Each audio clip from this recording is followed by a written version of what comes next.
Pozývam dole už tretích prezentujúcich, dvojica Aneta Jurčišinová a Šimon Popovič s ich projektom Šrobársky informátor a predstaví sa potom po nich následne ďalšia dvojica Leo Kotrubčík a Jakub Sedlačko.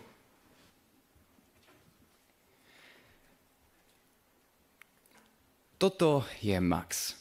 Je študentom našej školy a tento rok pracoval na dejepisnom výskume, v rámci ktorého napríklad zisťoval aj to, akí významní študenti študovali aj na našej škole.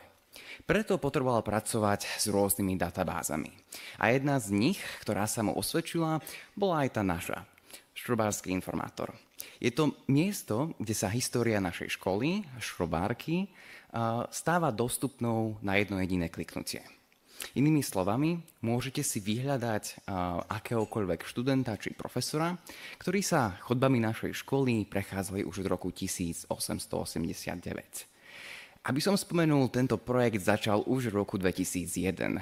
Ako však môžete vidieť, potreboval nový kabát.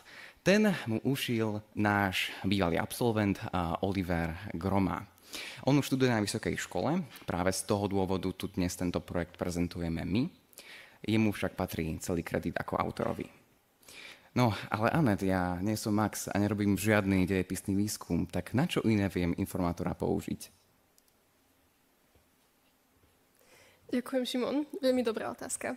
Tak predstavte si, že sa chcete po dlhom čase stretnúť so svojimi kamarátmi, ale nepamätáte si presne, ako sa volajú vaši bývalí spolužiaci.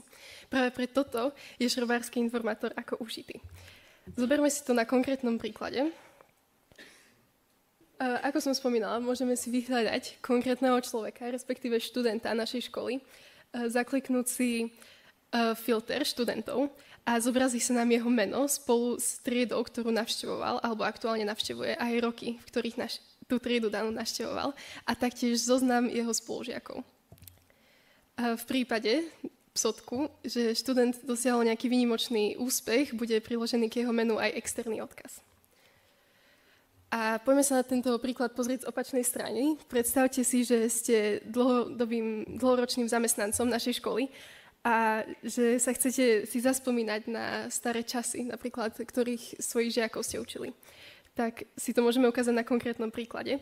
Vyhľadáme si meno jedného nášho profesora, zaklikneme si filter zamestnancov. Tu môžeme vidieť, že profesor bol aj študentom školy, aj ktoré triedy vyučoval a že vyučuje matematiku. Zobrazí sa opäť zoznam žiakov a spolu aj s fotkou tabla. A náš web to berie ešte ďalej, pretože môžete nahliadnúť do bohatej histórie našej školy, a to práve vďaka ročenkám, ktoré siahajú až do roku 1920. Sú prístupné vo PDF-kách s veľmi peknými vizuálmi. A čo sa týka technickej stránky, tak tento slajd naozaj vyzdvihuje šikovnosť našich študentov, keďže popri svojom vlastnom štúdiu sa vzdelávali práve v týchto programoch, vďaka ktorým sa mohla zrodiť naša web stránka. Ďakujem pekne. A na našej škole máme ešte aj ďalších študentov, ktorí sa venujú programovaniu vlastných apiek. A konkrétne tieto dve z nich, Šrodo a aj Šrobmap, už sa Amavetu zúčastnili aj umiestnili. Šrobársky informátor je s nimi prepojený, takže používateľ sa na ne môže veľmi ľahko prekliknúť. No a naša vízia, chceme na tom pracovať aj ďalej a chceme prepojiť šrobárskeho informátora s elektronickou databázou našich školských časopisov. Čo to vlastne bude znamenať? Keď si vyhľadáte meno nejakého študenta, ktorý niekedy prispel článkom do časopisu, tak pri jeho mene sa ten daný článok zobrazí vo forme PDF-ka, ktoré si viete prečítať. No a to je z našej strany všetko. My pevne veríme, že sa budeme vidieť aj v budúcnosti a že vás informujeme, ako informátor úspešne ďalej informuje. Sme zvedaví na vaše otázky.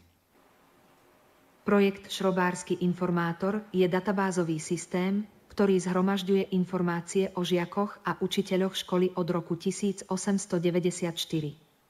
Centralizácia týchto údajov na jednom mieste uľahčuje prístup k histórii školy. Pozitívom je prehľadnosť a prínos pre komunitu školy.